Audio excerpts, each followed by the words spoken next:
Hello everyone, I'm Alex, aka Coozinator, aka that guy that does the Rock Online stuff. I'm here to talk about how to sign up, set up, and play in our Heroclix for Huntington's Virtual Battle Royales. This video will be done in 3 parts and will be time-stamped in the video. The first part will be everything you need to download and purchase before the event. The second part will be talking about what you need to do to get to where you need to be on the day of the event. The third part will be about playing in the Battle Royale itself and everything you need to do in Roll20. So feel free to skip to the section you need, otherwise let's talk about preparing for the event.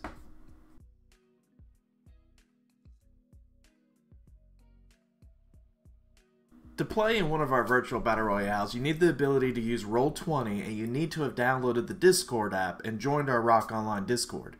Both apps are free, and Roll20 can only be played on your computer for free. There is an iPad version, but it costs money, and it's generally not the best method of playing Rock Online or Heroclix Online on Roll20. Discord can be utilized via their desktop app, or you can use their phone app. Either way is fine for any of our events. Discord is our way of communicating. We'll go into more detail about how Discord works and where you will go in part 2 for the day of event. And we'll talk more about how Roll20 works in part 3. But basically, links for the Roll20 website and our Rock Online Discord are on the Rock site, as you can see, under the Rock Online tab. Once you go here, you can see purchase a tournament entry, our Discord, which will give you an invite to our Discord server, and then Roll20. You'll need to go on to Roll20 ahead of the event and create an account. Once again, it's free, doesn't cost a dime to play. If you want to purchase entry, then you could either click here under Rock Online, or you could go directly to the store page, click on Rock Online, and then for the event, for the Scott Porter Invitational Heroclix for Huntingtons, we have both our Battle Royales for both days, Saturday and Sunday here. You can purchase multiple ahead of time. Just keep in mind there are only so many hours in a day, so I wouldn't purchase 10 on Saturday because you might not get 10. Though probably not 10 are going to fire because of how long Battle Royales are. But after you purchase entry, and you have downloaded both of your apps, download Discord and set up a Roll20 account and have joined our Rock Online Discord, it's pretty much all you need to do to get ready. You could go ahead and start exploring the Rock Online Discord, which we'll talk about here in just a second, and you can start playing around with some of the practice rooms that we have available on our Discord. They are Roll20 practice rooms, and you can kind of get used to playing around in it, or you can watch part 3 and see how we are going to play around with it. And we will be posting a practice room or a test room in the Discord for our Battle Royale. So if you want to play around with the booster system or play around with the Wonder Woman figures and just kind of figure out exactly how Roll20 works, all of that's going to be available on the Discord. Speaking of the Discord, why don't we talk about what you're going to do on the day?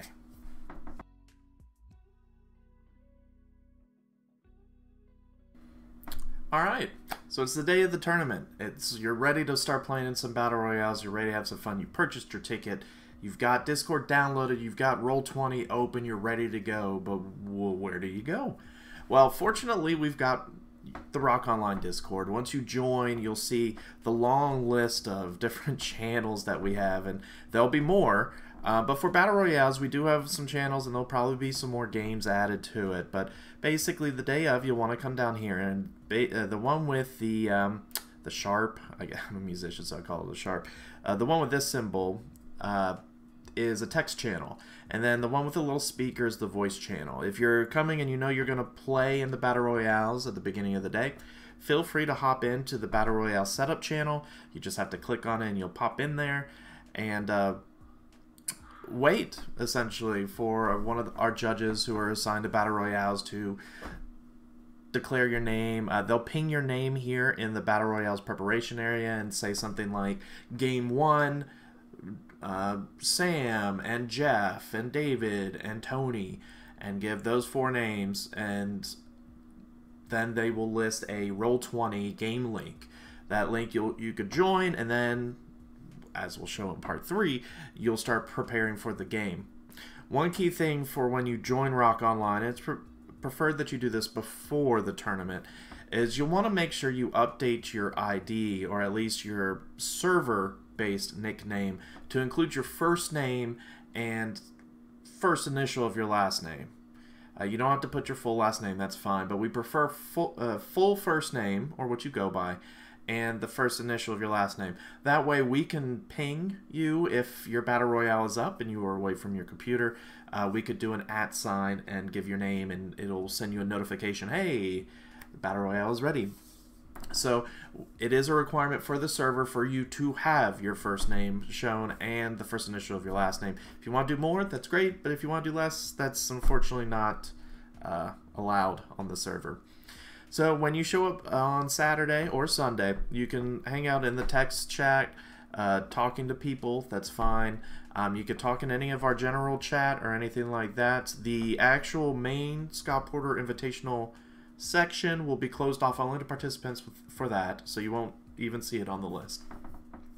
But you could come here, hang out in the setup channel, talk to people about Battle Royales, how Wonder Woman set has been, and basically just wait until your name is called. Once your name is called, once again, they'll post in this preparation channel or another one that's named similar, the game link, and you'll use that game link to join the Roll20 game, and then they will say you are in game 1, and at that point you will go to the voice channel game 1, click on that, and there should only be you, your 3 other players, and the judge, and they'll get you set up and get going. All your, I guess, all of your judge calls and all of your alerts will be done in Discord. If you need a judge, you could simply go in here and type @judge, and that will ping any of the judges, me, Aaron, any of the other judges. It'll ping them to come in if you have any questions. Similarly so, the judge will also post in here when the games are to start, or he'll come in during once he sees everything set up and say, okay, you have however many times are for BRs, and you may go. And then he'll pop back in later and say your time is up or last action, and that'll be it. It's pretty simple.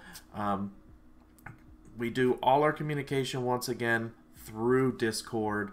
It works on your phone just fine. It's a little easier to go back and forth between channels when you're on your desktop, like I am doing so right now. But either way, it works. So definitely try to get on the channel before the event, because you want to make sure you got your name changed, because you don't want to be the Dark Emperor 42, and we don't know that it's you, Jeff. Sorry. Or it's you, Tony.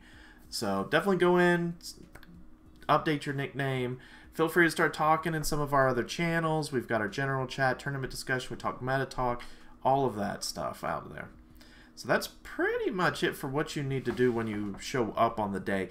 Let's talk a little bit about how Roll20 is going to look and what you need to do when the game has actually started, or setup has actually started.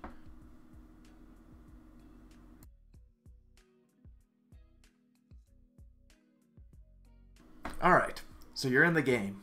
You're ready to get your Battle Royale started, but Roll20 may be a little bit foreign to you. Luckily, Roll20 is pretty intuitive. You might start out, if you're on a smaller screen, you might see these large boxes here with the other players. That's fairly easy to turn down or to change. You can go over here to the gear, and you can go down to game settings, then player video avatar size, change it to names only. As you can see, that changed it to just the slash. You also want to make sure that you go in here and you turn off audio input, or I want to broadcast to others and I want to receive from others, because there can be a little feedback if you have Discord and Roll20 doing voice and audio. So make sure you turn both of those off. It'll help other people and it'll help yourself. You could just click the reconnect button after changing both of those, and it'll update it for you. As far as how the Battle Royale will work, each player is going to be assigned player 1, player 2, player 3, player 4 when the announcement is made about the game. So you'll know which section is yours.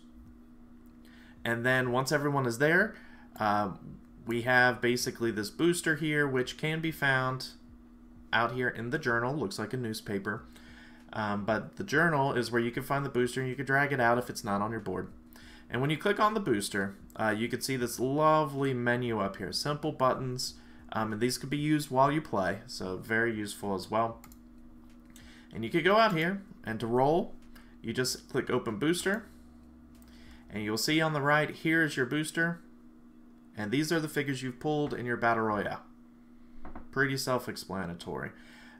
What you'll want to do at that point is go in and say, okay, I have Diana Prince, Huntress. Let me find Diana Prince and Huntress. Here is Diana Prince. Click and drag. There she is. Here's Huntress. Click and drag. There she is. Go back and say, all right, Ferdinand, Silver Swan, and Artemis. So let's see, Ferdinand. And then we need Silver Swan. And then Artemis. Now, this program was created by Patel from Team Sasquatch. We'll have some more information about his Discord if you want to play in more of these type of events. But the system does have one little flaw is occasionally when you do a roll, like you can see up here, you might get a duplicate figure. If your booster does have duplicate figures in it, then that is considered an invalid booster and you can re-roll. So once you have all 5 of your figures out there, you could go ahead and put it off to the side. And for simplicity's sake, I'm just going to copy and paste them off to the other side. And we'll say, okay, everyone has rolled their boosters. It has been a, man, crazy turn of events that everyone opened the same booster. And then you basically just handle it just like a normal Battle Royale. You say, okay, each player picks a piece, so we'll say player 1 is going to pick, and we'll say that you could put it in between, might be easier. Whichever way, there's no formal way to do it, whichever way is more convenient. But say, okay, I want to do Silver Swan. This player chooses Ferdinand, this person also chooses Silver Swan, this person also chooses Silver Swan. And then you could just move. You can hold down your mouse, hover over, and just move the figures over to the next player. And each person just take care of their own boost figures and just move them over. And it's pretty self-explanatory. Or another option is you can keep the figures where they are and just know which one you're supposed to go to, clockwise or counterclockwise. So it's pretty self-explanatory. Once you have all your figures decided, then you set up in your starting areas.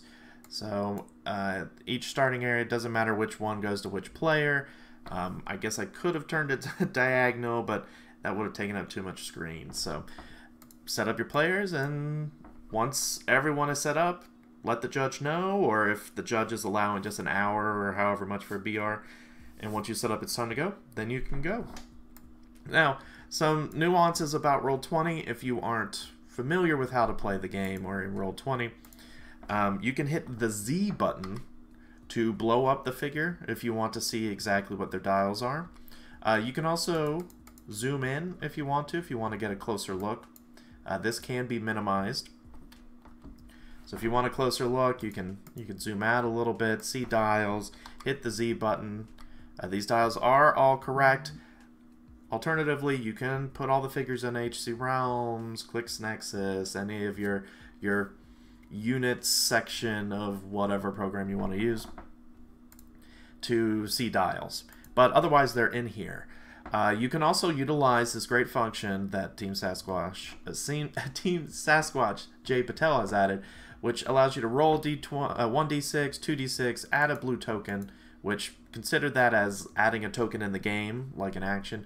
Clear tokens, you can even use it to click damage, and that will, as you can see, turn them to click 2. You can heal, which heals them back to click 1. Just make sure you have the figure clicked. You turn to their different starting lines, second start line, because certain ones have different start lines. She has the second start line, click 4. Also, what you'll want to do is if you have a map, now this map was already set up, But if someone wants to set up a map, we have all our maps, our Battle Royale maps out here. You choose indoor, outdoor, and we might have a set map for Battle Royales, but in the event we don't, or in an event everyone says, hey, let's just play a different map, you could go out here, choose a map, and then you could choose set as map, and it is now the map. Pretty self-explanatory. And then the game will continue as normal. All rules will be shown over here in the chat section. You will see everybody roll 2d6, or if you want, ooh, that was a bad roll. Or if you want to click it from here, it will do the same thing, and you could choose to have an attack and say, okay, Artemis is an 11 attack, and you could see another bad roll. 2 plus 1 plus 11 is 14. So that's pretty much all there is to playing not just Battle Royales, but generally playing on Roll20. It is much more intuitive than it's been before, much easier to grasp. You can move the booster off to the side, and you just play the game. If you kill something, then just put it in your starting area over here to say, hey, I killed it, I get those points. And I think that's pretty much it. And once again, any questions or anything you need from the judge can be pinged in Discord. If you have any audio issues, you can always chat in here. You can keep up with Theme Team probs over there if you want. If you have any that pick a power, which I don't think there are in this set, you can also document that in chat as well. But that's pretty much it for the Roll20 explanation on how the Battle Royales will go. There is some flexibility there. If you want to pass the figures around, that's fine. If you want to pick your figure and then say, alright, I'm putting them in your starting zone, or I'm putting them here, flexibility is yours. Just know that everyone needs to know what's happening at this, everyone needs to know what the correct way is, but we're not creating a set way that you have to do it this way. Other than that, Battle Royale should be pretty fun. Yeah, and I think that's all for part 3. Let's wrap up this video. That was the tutorial for how to do our Battle Royales in the Heroclix for Huntington's charity event. If you need a refresher, feel free to just rewind, like it's over here, rewind the video. Or you can reach out to me on Facebook or in the Rock Online Discord. Rock Online Discord is preferred. Or ask some other people in the Rock Online community. We are a pretty fun, easygoing community to answer any questions. But just remember, if you're going to join the Battle Royales, make sure that you've signed up on Roll20, you've signed up for our Rock Online Discord, you purchased entry, and make sure you play around with Roll20 and Discord before the day of. You don't want to show up 10 minutes before the event and realize, oh man, I have no idea what I'm doing in Roll20. So that's going to do it for this tutorial video. Thank you guys for watching, and can't wait to see you at the BR tables.